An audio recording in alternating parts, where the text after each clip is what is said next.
This is an NBC News special report. A presidential address. Here is Brian Williams.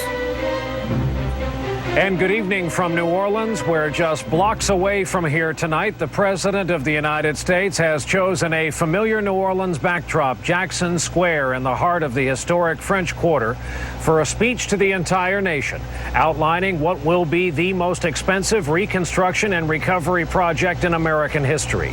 It is now clear the natural disaster was the most destructive in U.S. history. It is also clear the government response was not adequate. People died here in this city for lack of food and water, and the president knows that too. Tim Russert, our Washington bureau chief, moderator of Meet the Press, is here with us in New Orleans. Tim, it's a tall order for the chief executive tonight. Sure is, Brian. Two missions. First, he has to connect with the million people who left this area, reassure them that they can come back, that help, in fact, is here.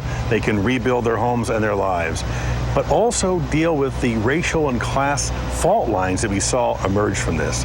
And that same message to the country: I can heal New Orleans and the Gulf area, but I also can convince the country that if there's another disaster, terrorist or natural, the federal government can step up and do a better job than we've done at this one. Tim, we're down to about 30 seconds until we see the president, who I'm told is going to take a few steps, walk during a portion of his speech tonight, which again is in the middle of the city, a prettier surrounding than would be indicated by the rest of the city of New Orleans. It sure is. It is desolate and devastated outside of downtown New Orleans, and I'm sure the president knows that. He has seen it. Here is the backdrop for what will be the president's speech tonight. The park not far from the banks of the Mississippi River, in one of the prettiest sections of this historic city of New Orleans. We're expecting the president now any moment.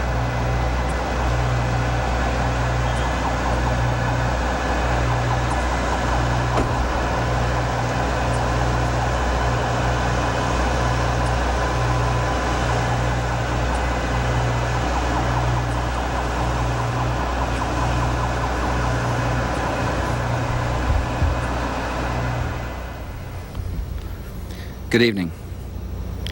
I'm speaking to you from the city of New Orleans, nearly empty, still partly underwater, and waiting for life and hope to return.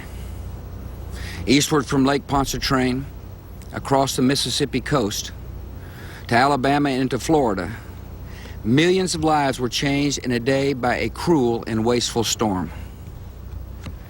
In the aftermath, we have seen fellow citizens left stunned and uprooted, searching for loved ones and grieving for the dead, and looking for meaning in a tragedy that seems so blind and random. We've also witnessed the kind of desperation no citizen of this great and generous nation should ever have to know. Fellow Americans calling out for food and water. Vulnerable people left at the mercy of criminals who had no mercy. And the bodies of the dead